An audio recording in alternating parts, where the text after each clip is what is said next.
Abhyuday Hindi classes में आप सभी का एक बार फिर से स्वागत है। पिछले वीडियो में हमने पद परिचय पर चर्चा की थी और इस वीडियो में मैं पद परिचय के कुछ अभ्यास प्रश्न लेकर आई हूँ, जिसमें आपके समक्ष कुछ वाक्य लिखे हुए हैं और कुछ पदों को रेखांकित किया गया है। रेखांकित पदों का हम परिचय देंगे, जिसमें सबसे पहला वाक्य है, मुझे ऐसा लगा कि गली में कोई खड़ा है। पहला पद जो रेखांकित है वह है मुझे।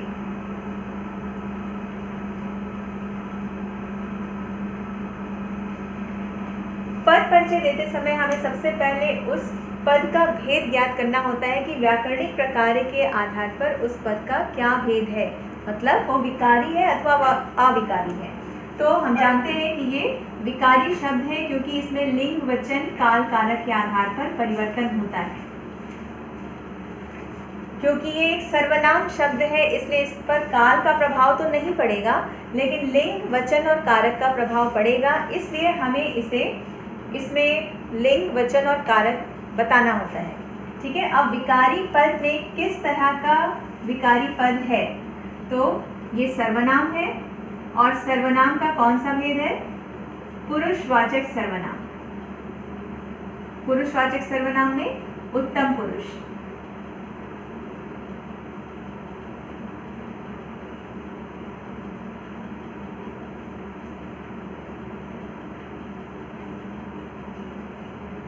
सर्वनाम बताने के बाद इसमें हमें लिंग, वचन और कारक बताना है। तो इसका लिंग इस वाक्य को पढ़ने पर पता चलेगा, क्योंकि सर्वनाम शब्दों में संबंध कारक को छोड़कर अन्य सभी सर्वनाम कारकीय रूप में स्त्रीलिंग और पुल्लिंग में समान सर्वनाम प्रयुक्त होते हैं। तो जैसे मुझे का प्रयोग स्त्रीलिंग में भी हो सकता है और पुल्लिंग में भी हो सकता है। तो ये ज्ञात करने के लिए कि वो स्त्रीलिंग है या पुल्लिंग है, हमें वो वाक्य पढ़ना पड़ेगा। मुझे ऐसा लगा कि गली में कोई खड़ा है। अब इस वाक्य को पढ़ने पर ये कोई लड़की भी बोल सकती है और कोई लड़का भी बोल सकता है। इसका मतलब इसमें दोनों लिंग हो सकते हैं। तो हम इसे ऐसे लिखेंगे, स्त्रीलिंग अथवा पुल्लिंग।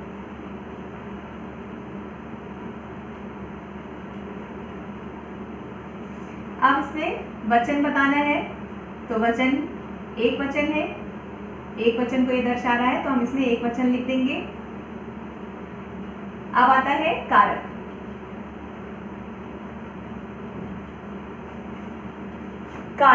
कारक में कर्ता या कर्म या क्रिया किसी का भी पता करने के लिए हमें उसमें क्रिया में प्रश्न करना होता है। तो हम देख रहे हैं कि इसमें दो उपवाक्य है। ठीक है। मुझे ऐसा लगा, ये पहला उपवाक्य है, गली में कोई खड़ा है। अब मुझे जो है ये पहले उपवाक्य में प्रयुक्त हुआ है, तो हमें प्रश्न करना है, किसको ऐसा लगा? उत्तर आ रहा है मुझे, मतलब मुझे जो है वो कर्म कारक का सार्वनामिक रूप है। ठीक है। तो मुझे पद का परिचय देते समय हमें इतने बिंदुओं पर विचार करना होगा। सबसे पहले हम ये बताएंगे कि व्याकरणिक प्रकार के आधार पर उसका भेद क्या है, विकारी है अथवा अविकारी है। फिर विकारी में वो किस प्रकार का पद है, संज्ञा है, सर्वनाम है, क्रिया है, विशेषण है।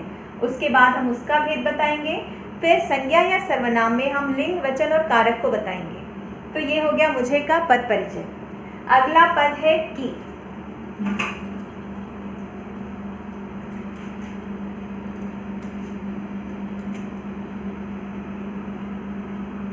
इसमें फिर हम देखेंगे सबसे पहले कि ये की जो है वो विकारी है अथवा अविकारी है, और इसका पता करने के लिए हम लिंग, वचन और काल और कारक को बदलते हैं, लेकिन ये की तब भी ऐसे ही रहेगा, इसमें कोई परिवर्तन नहीं आएगा। इसलिए हमें ये पता चल जाएगा कि ये अविकारी पद है। अब अविकारी पदों के 5 भेद होते हैं। अब उन 5 भेदों में ये किस तरह का पद है, हमें ये लिखना है। तो की जो है वो दो उपवाक्यों को जोड़ रहा है, तो ये समुच्चय बोधक अव्यय है। अविकारी का ये समुच्चय बोधक अव्यय का प्रकार है। अव्यय या अविकारी दोनों एक ही चीजें होती हैं। अब समुच्चय बोधक अव्यय में भी अगर आप चाहें तो उसमें लिख सकते हैं कि ये व्यधिकरण समुच्चय बोधक अव्यय है या समानाधिकरण। तो व्यधिकरण समुच्चयबोधक अव्यय वे होते हैं जो एक प्रधान उपवाक्य को अन्य आश्रित उपवाक्यों से जोड़ते हैं। तो इसमें एक प्रधान उपवाक्य और एक आश्रित उपवाक्य जुड़ा है और इसे जोड़ने का काम ये छोटी की कर रहा है। तो ये व्यधिकरण समुच्चयबोधक अव्यय का प्रकार है।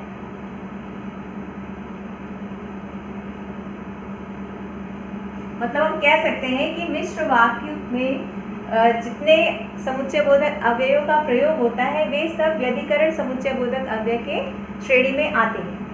अब क्योंकि ये अविकारी पद है इसलिए हमें इसमें और कुछ बताने की आवश्यकता नहीं है। इसमें ना तो हमें लिंग बताना है, ना ही वचन बताना है, ना ही काल बताना है और ना ही कारक बताना है, क्योंकि उन सब से ये पद जो है वो अप्रभावित है। इस पर इसका कोई भी प्रभाव नहीं पड़ता है।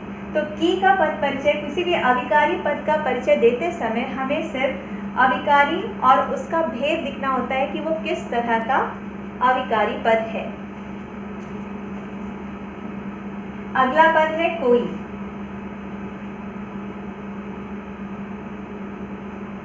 कोई विकारी है।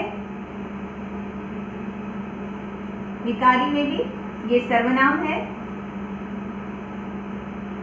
और सर्वनाम में भी ये कौन सा भेद है सर्वनाम का? अनिश्चयवाचक सर्वनाम है। ठीक है, मतलब हमें इसमें पता नहीं है कि कौन खड़ा है, तो इसमें अनिश्चितता की स्थिति है, तो ये अनिश्चयवाचक सर्वनाम का भेद है।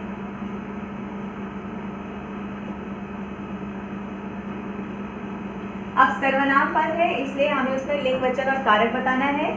तो लिंग,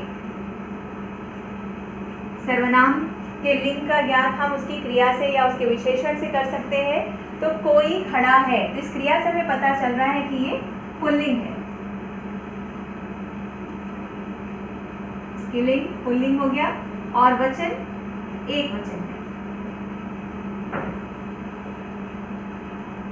अब कारक की बात आती है। कारक में, कारक का पता करने के लिए हम क्रिया में प्रश्न करते हैं और क्योंकि पहला वाक्य जो था वो दो उपवाक्यों से बना हुआ था, तो अब हम दूसरे उपवाक्य की क्रिया में प्रश्न करेंगे कौन खड़ा है। तो हमें उत्तर के रूप में कोई मिल रहा है, इसलिए हमें पता चल गया कि ये कर्ता कारक है। तो ये कोई का पद परिचय हो गया। कोई विकारी है, सर्वनाम है, सर्वनाम का भेद अनिश्चयवाचक सर्वनाम है, लिंग पुल्लिंग है, वचन एक वचन है और कारक कर्ता कारक है। अब हम दूसरे वाक्य की तरफ बढ़ते हैं। दूसरा वाक्य, मेरी बेटी 8वीं कक्षा में पढ़ती है। तो सबसे पहले मेरी का पद परिचय, मेरी बेटी, ये विकारी है क्योंकि अगर यहाँ पे लिंग या वचन कुछ और होते तो मेरी का स्वरूप कुछ और होता। ठीक है, या तो पुल्लिंग होता अगर तो मेरा होता, बेटे होता तो मेरे होते। ठीक है, अब विकारी पदों में ये कौन सा भेद है? सर्वनाम है। यहाँ पे बहुत से लोग कंफ्यूज हो जाते हैं कि ये सार्वनामिक विशेषण है क्योंकि ये संज्ञा पद के आगे आया है। लेकिन मैं बता दूं यहाँ पर कि जब भी किसी संबंध कारक, सर्वनाम में संबंध कारक का प्रयोग होता है तो वो हमेशा संज्ञा पदों के आगे ही प्रयोग होता है। मेरी किताब, मेरा घर, तो उसे हम सार्वनामिक विशेषण नहीं बोलेंगे, उसे हम सर्वनाम ही बोलेंगे। और सर्वनाम में ये भेद कौन सा है? पुरुषवाचक और उत्तम पुरुष।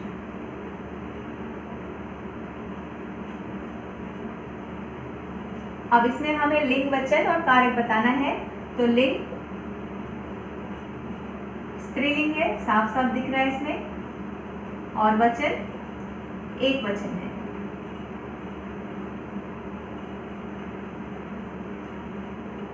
कारक, अब आती है कारक की बात। तो हमें पता चल रहा है कि ये संबंध कारक है। ये ध्यान रहे कि इसको सार्वनामिक विशेषण नहीं लिखना है, ये संबंध कारक है क्योंकि जब भी किसी सर्वनाम का संबंध कारक में उसका कारकीय रूप बन जाता है तो वो हमेशा संज्ञा पदों के आगे ही आता है। तो ये सर्वनाम है, ना कि सार्वनामिक विशेषण है। ठीक है, तो ये मेरी पद का पद परिचय विकारी, सर्वनाम पुरुषवाचक का उत्तम पुरुष, लिंग स्त्रीलिंग, वचन एक वचन और कारक संबंध कारक। अगला पद है 8वीं।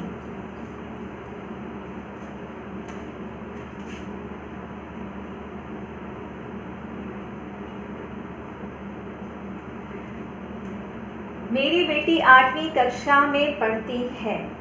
अब इस कक्षा के बारे में ये 8वीं पद बता रहा है, इसलिए ये विशेषण है। और विशेषण कैसे शब्दों के अंतर्गत आता है? विकारी। ठीक है, विकारी। फिर लिखेंगे हम विशेषण। विकारी में किस प्रकार का पद है? ये विशेषण है। और विशेषण के चारों भेदों में से ये कौन सा भेद है? संख्यावाचक, निश्चित संख्यावाचक।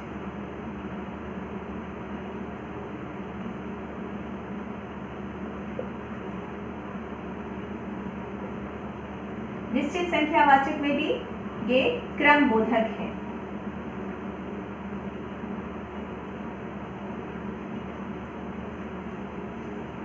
क्रम को बता रहा है, पहली, दूसरी, तीसरी, चौथी, ये क्रम सूचक होते हैं। तो विशेषण में ये निश्चित संख्यावाचक है और ये क्रम बोधक है। अब विशेषण की भी लिंग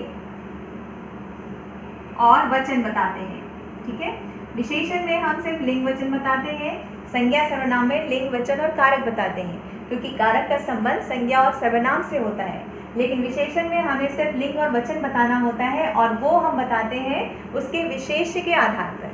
तो हम जान रहे हैं कि 8वीं जो है इस विशेषण का विशेष्य ये कक्षा है, और कक्षा जो है वो स्त्रीलिंग शब्द है, इसलिए ये 8वीं स्त्रीलिंग है। इसका वचन भी एक वचन है, तो हम इसमें एक वचन लिख देंगे। तो ये हो गया 8वीं पद का परिचय। अगले वाक्य की तरफ बढ़ते हैं। अगला वाक्य है, मैं दौड़कर चलता हूँ। इसमें दौड़कर पद का परिचय देना है। तो हम जान रहे हैं कि दौड़ना एक क्रिया है, और क्रिया जो है वो विकारी शब्द के अंतर्गत आता है। तो सबसे पहले हम विकारी लिखेंगे, उसके बाद विकारी में ये किस तरह का पद है? क्रिया। अब इसको हम कर्म के आधार पर और रचना के आधार पर इसका भेद लिखेंगे। अब क्योंकि ये क्रिया पूर्वकालिक क्रिया है, इसलिए हम इसे कर्म के आधार पर नहीं लिखेंगे। ठीक है, कर्म के आधार पर इसका भेद नहीं लिखेंगे, क्योंकि पूर्वकालिक क्रियाओं में या कृदंत में हम कर्म नहीं बताते हैं, क्योंकि कर्म हमेशा मुख्य क्रिया का होता है। तो हम इसमें पूर्वकालिक क्रिया, इसका रचना के आधार पर भेद लिख सकते हैं, पूर्वकालिक क्रिया।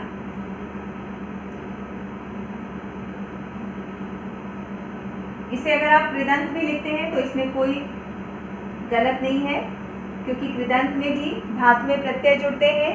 और पूर्वकालिक क्रियाएं मतलब जो वाक्य के बीच में प्रयुक्त होती है, ना कि वाक्य के अंत में, क्योंकि वाक्य के अंत में हमेशा मुख्य क्रिया या समापिका क्रिया प्रयुक्त होती है। लेकिन कुछ क्रियाएं ऐसी होती हैं जो वाक्य के मध्य में प्रयुक्त होती हैं, उन्हें पूर्वकालिक क्रियाएं कहते हैं। तो ये क्रिया जो है वो पूर्वकालिक क्रिया है, इसलिए हम इसका कर्म के आधार पर भेद नहीं बताएंगे, हम इसे कृदंत में लिख सकते हैं।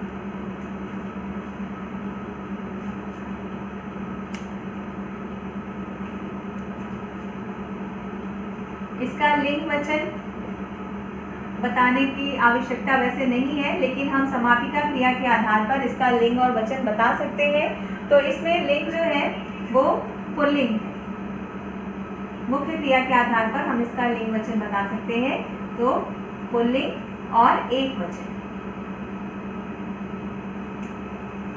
क्रिया में काल भी बताते हैं, लेकिन काल का संबंध मुख्य क्रिया से होता है, ना कि पूर्वकालिक क्रिया से होता है, इसलिए इसमें काल बताने की आवश्यकता नहीं है। अगर चाहते हैं तो काल मुख्य क्रिया के आधार पर हम इसका काल भी बता सकते हैं, वर्तमान काल।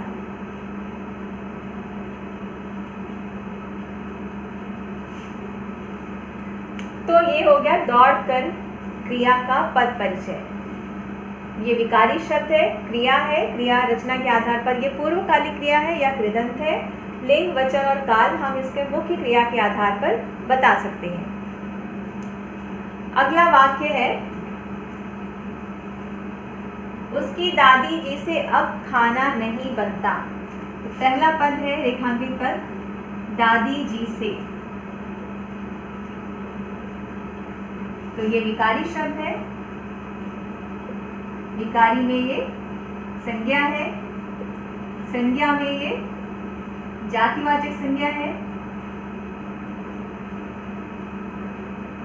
अब संज्ञा है तो इसमें हमें ये बताना है कि इसका लिंग, वचन और कारक क्या है। तो लिंग स्त्रीलिंग,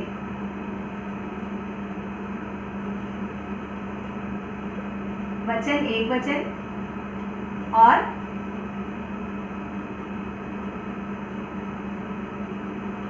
कारक। तो कारक यहाँ पर से विभक्ति चिन्ह देखकर हम पहचान सकते हैं कि ये करण कारक है। तो कारक में हम इसमें करण कारक,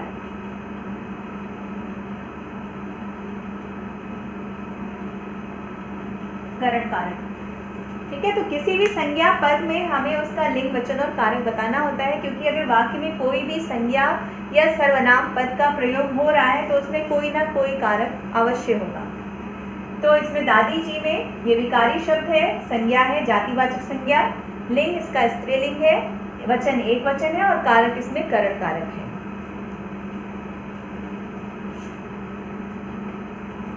अब का पद परिचय।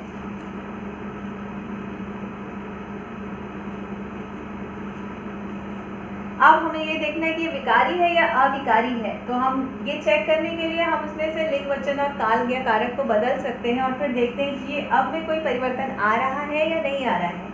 तो हम देखेंगे कि इसमें कोई परिवर्तन नहीं आ रहा है, इसलिए ये अविकारी शब्द है। अविकारी शब्द में ये कौन सा प्रकार है? तो यहाँ पर बनने की विशेषता बता रहा है, ठीक है, मतलब क्रिया की विशेषता बता रहा है, इसलिए क्रिया विशेषण है। ये क्रिया विशेषण अव्यय है। और क्रिया विशेषण के चारों भेदों में ये कौन सा क्रिया विशेषण है? जब हम प्रश्न करते हैं क्रिया में कब खाना नहीं बनता, तो अब खाना नहीं बनता, तो ये है कालवाचक क्रिया विशेषण। अब इसमें और कुछ बताने की आवश्यकता नहीं है, क्योंकि अविकारी पदों में सिर्फ हमें उस पद का भेद बताना होता है। अंतिम वाक्य में खरीदा का पद परिचय देना है। खरीदा, तो खरीदा एक क्रिया पद है, तो क्रिया जो है वो विकारी पदों के अंतर्गत आती है। सबसे पहले हम विकारी लिखेंगे, उसके बाद क्रिया लिखेंगे। अब क्रिया में हमें कर्म के आधार पर, क्योंकि ये समापिका क्रिया है, मुख्य क्रिया है, तो इसमें हमें कर्म के आधार पर लिखना है कि ये सकर्मक है या अकर्मक है। तो बहुत से बच्चे इसमें अकर्मक समझेंगे, क्योंकि इसमें प्रश्न करने पर कोई उत्तर नहीं मिल रहा है। लेकिन इसमें यहाँ पर जो ये क्या है, क्योंकि ये प्रश्नवाचक वाक्य है, तो जब हम क्या की जगह कोई उत्तर देंगे तो हमें वहाँ पर कोई ना कोई कर्म ही मिलेगा, इसलिए ये कर्म के आधार पर सकर्मक क्रिया है।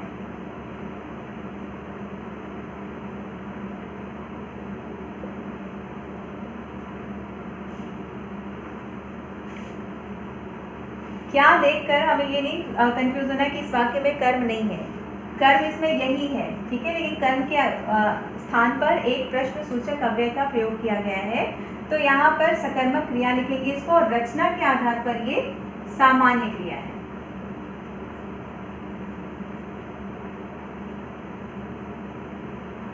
अब क्रिया में हमें बताना होता है काल, लिंग और वचन। तो लिंग पुल्लिंग है, वचन एक वचन है,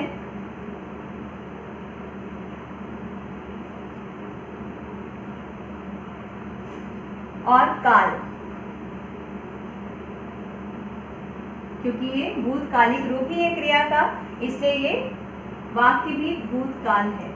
वाक्य में भूतकाल है, क्रिया के रूप को देखकर पता चल रहा है कि ये भूतकाल का वाक्य है। तो जब भी हम किसी क्रिया का पद परिचय देते हैं तो उसमें सबसे पहले हमें उसका भेद बताना होता है, उसके लिंग, वचन और काल बताने होते हैं। तो ये हमारा पद परिचय है। आशा करती हूँ कि आपको मेरा ये वीडियो पसंद आया होगा। धन्यवाद।